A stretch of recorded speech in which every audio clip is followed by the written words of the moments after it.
இதெல்லாம் எனக்கு வேணாம். எனக்கு தேவனா இருக்கணுமா? எனக்கு வேண்டாம். அம்பானி மாதிரி இருக்கணுமா? எனக்கு வேண்டாம். செல்லாதிருக்கும் இத்தாவர சங்கமத்தில் திருப்பி திருப்பி வர்ற இந்த பிறவி, மறுபிறவி எனக்கு வேணாயாங்கிறாரு சிவபுராணத்தை. எல்லா பிறப்பும் பிறத்திழைத்தேன், உய்ய என் உள்ளத்தில் ஒரே ஒரு சத்தம் தான் கேட்குது, ஓம் என்கின்ற சத்தம். உய்ய என் உள்ளத்தில் ஓம்காரனாய் நின்ற நீயே மெய்யா விமலான்னு பாடுறாரு திருவாசகத்தை நம்ம மாணிக்க வாசகர்.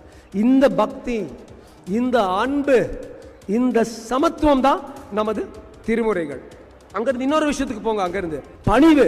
எவன் ஒருவனும் சிவனை நினைக்கிறானோ, எவன் ஒருவன் திருமுறைகளை படிக்கிறானோ, நான் தான் இப்படிங்கிற, நான் கெத்துங்கிற, பொதுவாக நம்ம வேளாளர்கள் முதலியார்கள் கொஞ்சம் ஜாஸ்தியா இருக்கு. பட் என்ன பண்றது, கஷ்டத்துல இருக்கு. அது இல்லாம நான் ஒண்ணு இல்லடா சிவனே, நீ தாண்டா சிவனேன்னு இருன்னு சொல்லுவாங்கல்ல, அந்த சிவனேன்னு இருந்தாலே அந்த சோ கால்டு கெத்து அது எல்லாமே போயிடும். அதான் சொல்லுவாங்க.